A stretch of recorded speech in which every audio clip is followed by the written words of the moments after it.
In der Schweiz ist gerade der Ozonwert zu hoch, das musst du dazu wissen. In den letzten Tagen ist an verschiedenen Orten ein zu hohes Ozonlevel gemessen worden, vor allem am NAMI.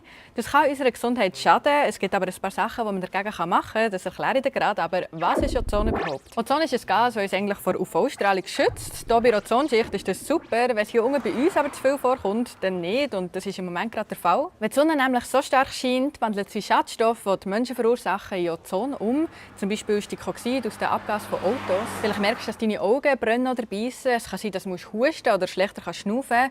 Und wenn die Ozonwerte länger zu hoch sind, kann es unserem Herz-Kreislauf-System schaden. Das trifft natürlich vor allem Menschen, die schon ein bisschen anfällig sind. So hoch konzentriert, wie das Ozon aber im Moment ist, kann es so sein, dass es gesunde Menschen spüren. Was können wir machen? Umwelt Zentralschweiz empfiehlt, dass wir durch den Tag nicht zu hart körperlich arbeiten oder Sport machen. Und wenn, dann nur früh am Morgen. Das ist natürlich ein bisschen schwierig für alle die zum Beispiel auf dem Bau arbeiten. Generell soll man am Morgen gut lüften und durch den Tag so wenig wie möglich draußen sein. Dann gibt es noch etwas, was wir jetzt gerade verändern können, das einen Unterschied macht, dass es nicht noch schlimmer wird. Und zwar nicht das Auto nehmen, sondern das Velo oder ÖV. Der einzige Kanton, der bis jetzt etwas macht, ist Genf. Dort dürfen besonders umweltschädliche Fahrzeuge durch den Tag nicht mehr auf die Straße. Und auf der Autobahn darf man teilweise nur noch 80 fahren. Und wenn der Grenzwert zu hoch ist, kann man dort gratis ÖV fahren. Merkst du, dass die Luft im Moment nicht so gut ist?